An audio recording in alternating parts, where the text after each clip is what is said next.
Welcome to RevZilla TV. I'm Spurgeon and this is a 2014 Triumph Thruxton. We're going to see how this bike measures up as a out-of-the-box, vintage-inspired cafe racing machine. Let's have some fun.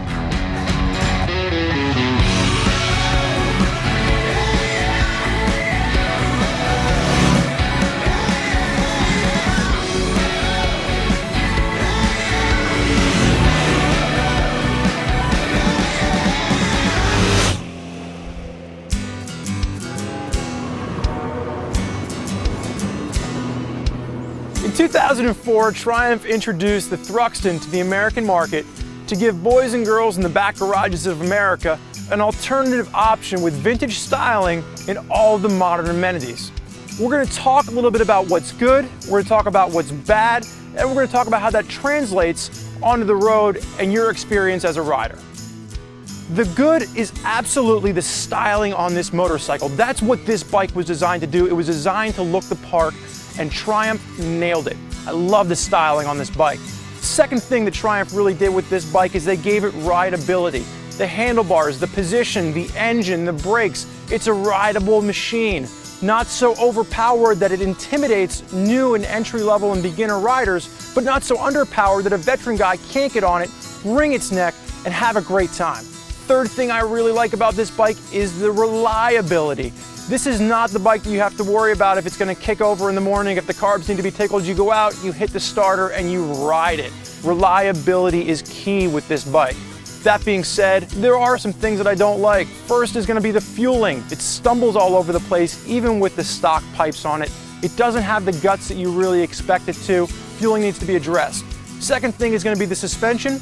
I will say it's better than any of the other suspensions in the modern classic lineup because it has adjustability for the front forks as well as for the rear, but it's still undersprung and I don't feel completely confident throwing it into the corners, so I'd like to see some suspension upgrades. Third thing is going to be simply the tire sizes. I understand that they put an 18-inch rim on this to make it look the part, but that 18-inch rim in the front really leaves you with limited sizes for the tires you can put on this bike. And I'm not a huge fan of the tires that come with it. It just doesn't work too well. So we've talked about the good, we've talked about the bad. I want to get more in depth. Let's go ride, let's have some fun, and we'll see how all of this translates to the ride.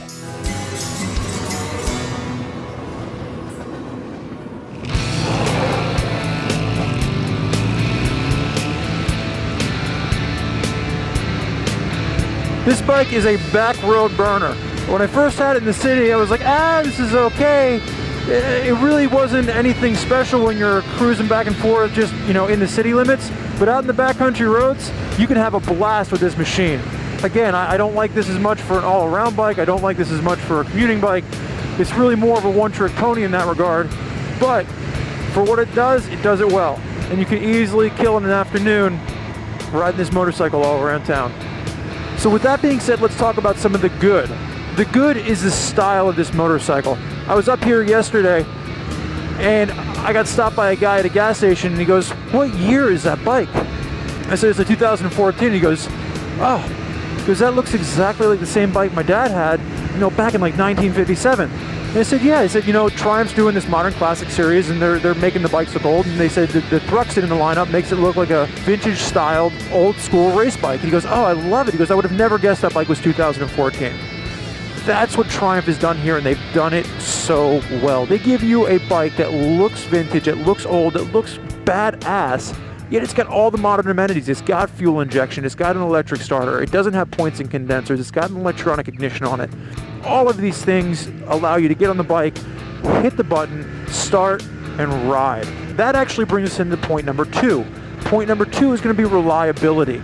Let's say you are a rider out there that wants a vintage machine but doesn't know how to work on it, you're kind of intimidated to get into it. The Triumph gives you a bike that you can, out of the box, go out and ride and have a great time on and never have to worry about a thing. That is key with this motorcycle. For a rider that wants to start learning how to work on his own bike but doesn't really know how, you can get this bike, you can go out and you can ride it, and as you learn the bike, you can change small things with it, all while maintaining reliability. Oil changes, you're looking at every 6,000 miles for an oil change. Valve checks are every 12,000 miles. And again, that's it. That's all you have to do. oil changes, valve checks, and that's it. Don't forget to lube your chain. Simple little maintenance like that. But as far as your big maintenances go, got nothing to worry about. Now, point number 3 for the good is rideability. In 2009, when Triumph stuck fuel injection on this bike, they also changed the handlebar setup. This bike used to use clip-ons that were mounted to the fork tubes. They've since changed to a handlebar mounted from the triple trees, and with that, you get a much more comfortable bike to ride all day long, while still allowing you to get into a full race tuck position if you want to. With all that being said, there's always going to be some places to improve, and there's going to be a few places where Triumph has missed the mark with. First is going to be the fueling on this bike. The EPA regulations have bikes coming to this country so leaned out that you really can't ride them without making some adjustment. And with that, I mean this bike stumbles a lot. The fueling isn't spot on. As long as I'm pulling back on the throttle and it's staying in the upper RPM range, you don't notice it as much. But really around the 3/4 hours in RPM range, this bike does stumble a little bit, and it's not the smoothest to ride. You feel like it's lacking in power. There's sometimes where I downshift and accelerate, and it hesitates, and it shouldn't do that. It should be very snappy. We can figure out some ways to address it. Main thing I would do, you can take it to your Triumph dealership, and for 45 bucks, you can have them put the race tune in. I wouldn't do that without changing the exhaust out. The exhaust that I actually like for this bike is a 2-in-1 Aero race exhaust. It sounds just badass. Fuel mapping out of the way. Suspension on this bike. Not the worst thing Triumph's ever done, but it's certainly not the best thing they've ever done. Is it better than any of the suspension in the rest of their modern classic lineup? Absolutely. Do you know why it is? Because it has preload adjustments on the front and the rear. That's about the only difference between this bike and the other bikes. The other bikes have it only on the rear, nothing for the front. This at least lets you dial in the front a little bit. What I'd like to see, stiffer spring, a little bit more of a middleweight oil. Just give me a little bit more feedback in the front. And in the back, honestly, I would probably, if it were me, I would go with an out-of-the-box Öhlins. There's some really great bolt-on suspensions for this bike, from Progressive, from Work Suspension has some stuff. I do like the Öhlins option, and that's probably what I would go with if it were my bike. Third thing that I want to hit on is the tire sizes. Now, Triumph puts 18-inch rims on the front because they want it to look vintage. It kind of completes the look, and I understand why they do it. But what that does is it severely limits the tires you can use on this bike.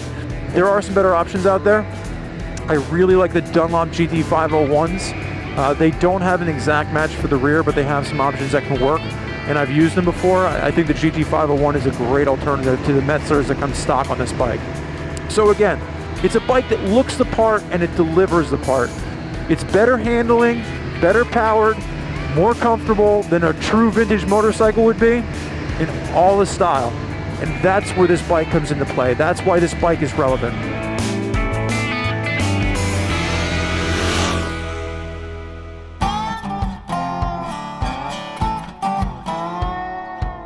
We've talked about the good, we've talked about the bad, and as I've mentioned before, regardless of all of that, I wouldn't want Triumph to change a thing.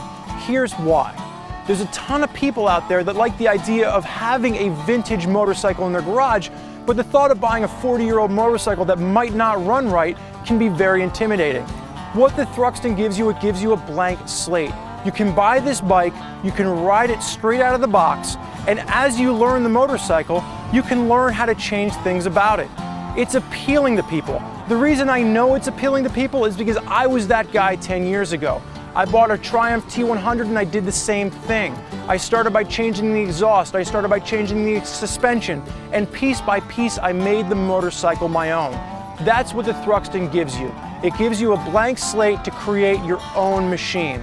So what if the suspension isn't that great? Chances are, you're gonna change it anyway. I'm Spurgeon, this is RevZilla TV, and I'll see you next time.